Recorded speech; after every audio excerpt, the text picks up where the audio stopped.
Hello. Now, the last vow. First off, the good bits. His drug habit's kicking in again. Brother mine, don't appall me when I'm high. He's taken an addict under his wing. Good. Wiggins. Nice observational skills, Billy. Oh, the old abuse of human weakness to get what he wants. Well, I tell her that our entire relationship was a ruse to break into her boss's office. I imagine she'll want to stop seeing me at that point, but... Oh, excellent. A good baddie, one with Terminator-like vision, who's really unpleasant and nasty, but also brilliant, with a mind palace to rival Sherlock's, the making of a worthy adversary. Merry Christmas!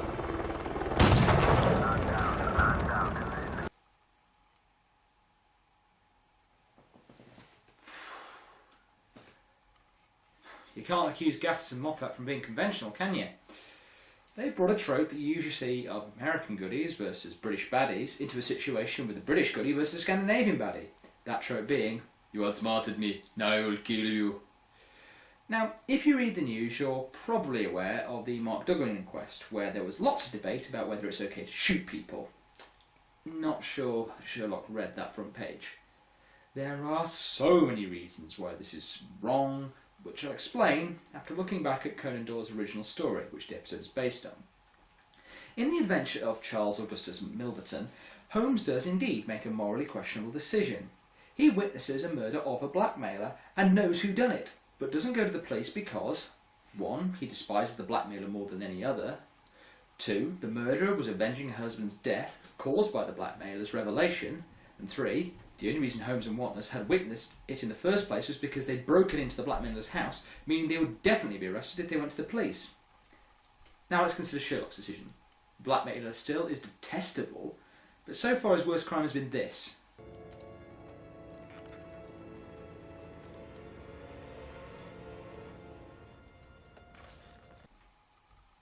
Unpleasant, granted, but hardly grounds for an extrajudicial execution.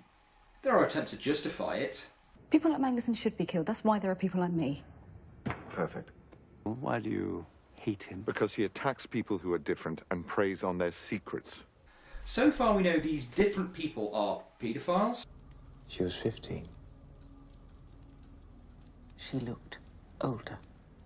Murderers for money, and people who blindly sell state secrets to satisfy their own curiosity.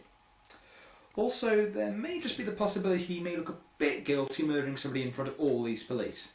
The fact he's surrounded by armed police means by all rights he should get shot down. The reason also seems shaky. One reason you've got is...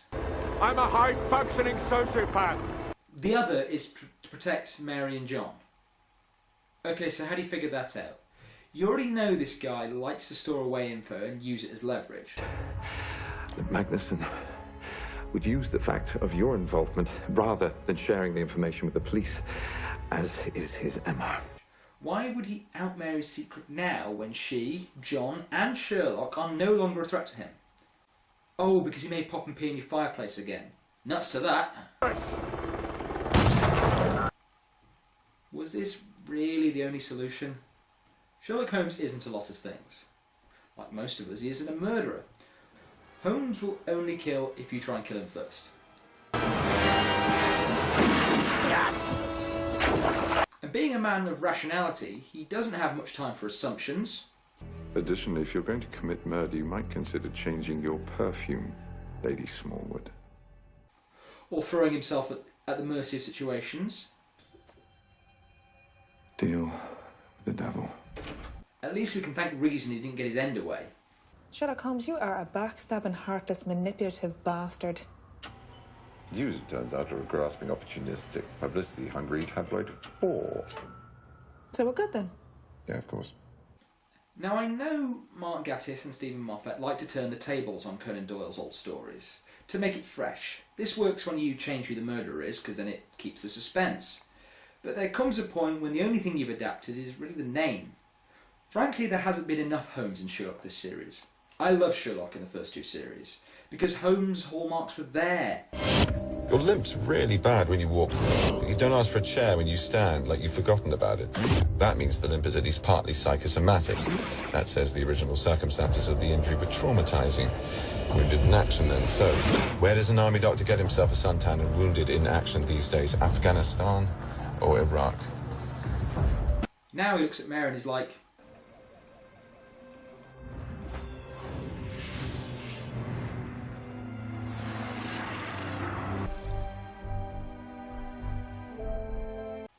not even Robert Downey Jr. passed up a chance to do some deducing at the expense of Watson's wife. You could say she's a good liar, but what does that matter? There's mystery there. Holmes doesn't see mystery as a cue to stop prying. The fact he accidentally stumbles across her secret when the rest of the audience, the ones that are still allowed to use scissors, have already figured it out, makes him look like an idiot. The other thing I found unhomely is the national security storylines. While it's true that in Conan Doyle's The Final Bow, Holmes is indeed defending king and country from the Boche, it's worth pointing out this story has largely been forgotten about because of what it was, World War I propaganda. Holmes would repeat this trick again in World War II era films, not written by Conan Doyle, with Basil Rathbone versus the Nazis, again largely forgotten. And now it seems the overseas contingency operations needs a cheerleader against Al-Qaeda. Okay, this is not simply about my anti-jingoism. It's more about the fact that cases involving national security aren't as interesting or as exciting as you'd think. Such matters either require you to do one of two things. Either suspend your disbelief, or be explained through in complex detail. Holmes should only ever be doing the latter. His ability isn't being magic or lucky, it's showing that the impossible is absurdly simple. Instead, you have to believe the following from British security services. 1. They haven't realised the Lord of the Realm is working for North Korea when Sherlock knows this. Lord Moran, Peer of the Realm, Minister for Overseas Development, pillar of the establishment. Yes. He's been working for North Korea since 1996. What? First question is, how does he know? Second question is, why doesn't he tell them? Another thing is, they don't regard an abandoned tube station under Parliament as any concern.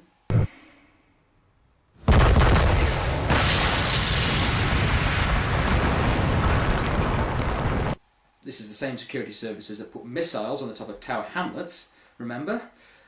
That being MI6's top man may mean that Mycroft probably needs security even on Christmas Day. They haven't realised that a rogue CIA hitwoman is so close to Mycroft. And also, none of them have realised that Magnuson doesn't actually have any hard information. The fact that we're a country renowned for libel tourism makes this highly unlikely. National security had been part of the plots in the last series.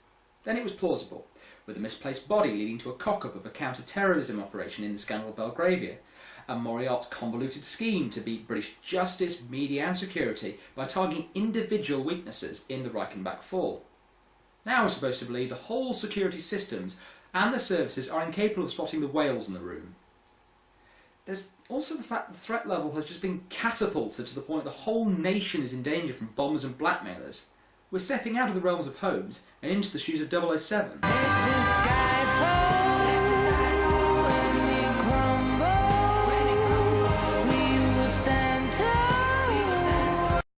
Cold-blooded murder, defusing bombs, biking across the city, are more his cup of vodka.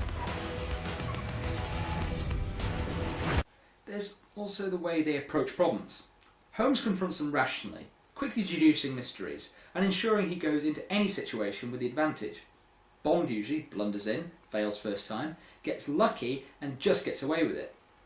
Both are fun to watch in their own ways. Both are fantasy, one of the possibility of risk, the other of the possibility of rationality.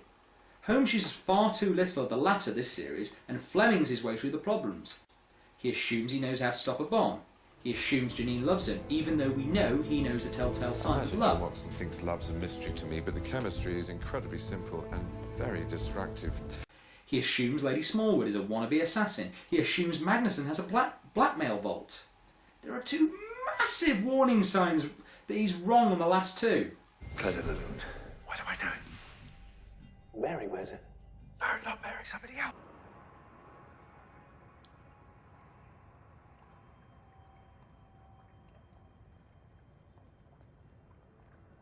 Just ordinary spectacles. Yes. Magnuson shows Sherlock he has an incredible memory.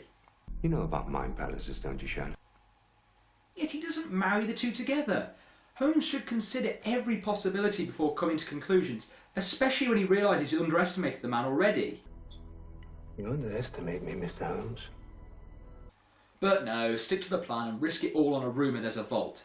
It's all on hard copy in vaults underneath that house. Seriously, what is he basing that on? It's not in the plans he had. Mycroft's not told him. Who told him, Janine? Did you? God, no. Sherlock was a shell of what he was capable of this series.